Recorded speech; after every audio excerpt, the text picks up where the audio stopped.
1964 से इसने शुरुआत की थी। तो उसने 1-2 गाड़ियाँ चोरी किया, गाड़ी चोरी की, उसने अपने हिसाब से बेच दिया, क्योंकि ARTO दफ्तर में जो इसकी बारीकियाँ थी वो सीख ही चुका था। इसकी बारीकियाँ लगातार ऐसे वक्त आगे बढ़ता चला जाता है, उसकी बारीकियाँ सीखता रहता है, सीखते ही सीखते गाड़ियों की चोरी करता रहता है। हालांकि 1-2 बार वो पकड़ा भी गया था, लेकिन उसकी जो चालाकी थी, उसकी जो होशियारी थी, उसे लग रहा था उसके सामने वो ज़्यादा दिन टिक नहीं पाएगा, सलाखों के पीछे निकल आता है और ऐसे चलता रहा।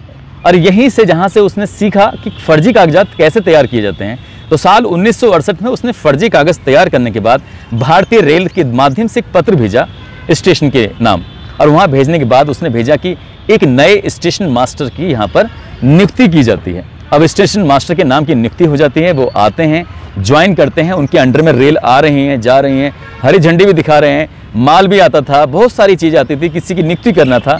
साल 1968 से लेके साल 1974 तक वो नौकरी ऐसे करते चले जाते हैं। अब उन्हें लगने लगा कि धनीराम मित्तल को कि यहाँ अब मन नहीं लग रहा है, अब कुछ काम और करना चाहिए। इसके बाद वो सीधा राजस्थान की तरफ चले जाते हैं। राजस्थान में जाने के बाद 3 साल तक वकालत करते हैं, और वकालत करने के बाद यहाँ से निकलते हैं, और यहाँ से निकलने के बाद हेड राइटिंग का कोर्स करने के लिए सीधा कलकत्ता जाते हैं। अब वहाँ की पढ़ाई करते हैं, वकालत की, हेड राइटिंग का कोर्स किया, इसके बाद ग्राफोलॉजी का कोर्स किया। ग्राफोलॉजी दरअसल एक ऐसी भाषा होती है जिनको ऑफिसर्स लोग यूज़ करते हैं, जिसमें चाहे CBI हो, पुलिस हो, या कोई गवर्नमेंट की जो एजेंसियां होती हैं, सरकारी दफ्तरों में इसका इस्तेमाल किया जाता है कि कैसे भाषा जो लिखी हुई है इसको पहचानना है। अब इन्होंने 3 कोर्स कर लेते हैं, वकालत का कोर्स कर लेते हैं, हैंड राइटिंग का ये कोर्स कर लेते हैं, ग्राफोलॉजी का कोर्स कर लेते हैं। अब चोर तो ये पहले से थे, ARTO दफ्तर में बैठकर फर्जी कागजात कैसे तैयार किए जाते हैं, इस तरह से इनका जब इनका ज्ञान था वो बढ़ता चला जाता है। चोरी करते थे, अब वाहनों को बेचने में कोई दिक्कत नहीं। ये बात क्योंकि बात 64 से शुरू होती है, 70 का दशक आता है, 80 का दशक आता है। उस ज़माने में कंप्यूटर वगैरह नहीं होते थे, बहुत सारी जानकारियाँ रजिस्टरों में ही नोट की जाती थी, इसलिए पत्र ही लेके खुद आदमी जाया करता था कि ये लीजिए पत्र, मुझे सरकार ने भेजा है, और ऐसे ही वो लगातार नौकरी करता चला जाता है। पटियाला हाई कोर्ट में भी उसने सरकारी नौकरी की थी और किसी को पता ही नहीं चला, कानों कान, और वो नौकरी करता रहा, और जज की जो बारीकियाँ होती हैं बाबू बनकर वो सीखता रहा। ऐसे ही जो लगातार चोरी होती चली जाती है, पटियाला के कोर्ट में भी रहा, और एक दिन उसे मौका मिलता है, जिसने अखबारों में पढ़ा कि हरियाणा के जो एडिशनल जज हैं, एडिशनल सिविल जज, उनके ऊपर भ्रष्टाचार का आरोप लगा है, जो अखबारों में लगातार छप रहा है। तो तभी इन्होंने फर्जी कागज़ तैयार करके अदालत में भेजे, और वहाँ जब उस जज को मिलते हैं, जज अपनी छुट्टी में घर चला जाता है, उनकी जगह बैठकर वो लगातार केस वेस सुनवाई करते रहते हैं, और इस बात का कानों कान खबर नहीं लगती। लेकिन हालांकि वो बाद में गिरफ्तार कर लिए गए थे। जब गिरफ्तार हुए तो इस बात की पूरे हिंदुस्तान में चर्चा रही थी। आगे चलने के बाद उन्होंने लगातार चोरी पे चोरी करते चले जाते हैं, और जब ये वकालत का कोर्स कर लेते हैं तो खुद वकील बन जाते हैं, और वकील बनने के बाद फिर केस लड़ना भी शुरू कर देते हैं। लगातार केस लड़ रहे थे, उसकी जानकारियाँ जुटा रहे थे, और ऐसे करते करते इन्होंने लगभग अपने जीवन काल में 1000 वाहनों की चोरियाँ की, और इन पर लगभग जो मुकदमे दर्ज हो जाते हैं 127 के आसपास मुकदमे दर्ज होते हैं।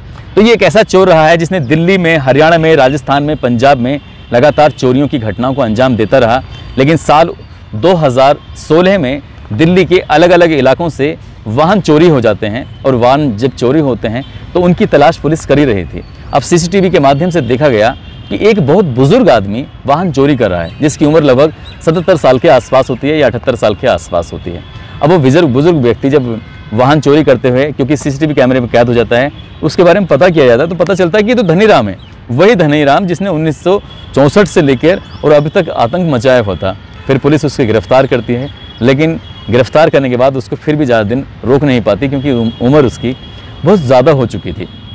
जब इसका फोटोग्राफ्स अखबारों में छपता है तो कितने ही लोग अब जो निकटतम चौकी थे, थाने थे, वहाँ तक पहुँचते हैं, जाकर कहते हैं कि इस बुजुर्ग व्यक्ति को तो हमने देखा है। दरअसल जब वो बुजुर्ग व्यक्ति चोरी करता था और कोई व्यक्ति अचानक से वहाँ पहुँच जाए गाड़ी के पास अपनी, तो कहता था कि बाबा ये क्या कर रहे हो, तो वो कहते थे कि भैया मैं बूढ़ा हो चुका हूँ, मुझे जानकारी तो है नहीं, मैंने मास्टर की, मतलब ये कि चाबी आपकी गाड़ी में गलती से लगा दी, यदि पकड़ा गया और चाबी लग गई तो वो मास्टर की उसके पास होती थी, उसे लगाया और निकल गया।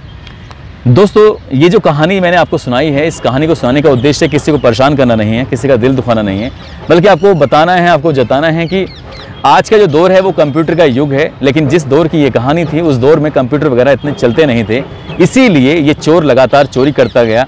बताया जाता है कि जिस तरह से चार्ज शोभराज जो था, जो बहुत बड़ा शातिर ये चोर रहा है, लेकिन ये उससे भी ज़्यादा ये इंडिया का चाल शोभराज रहा है। इसने बहुत बड़े बड़े कांड को अंजाम दिए हैं और इसके बारे में बहुत सारी जानकारियाँ आपको आसानी से उपलब्ध हो जाएंगी।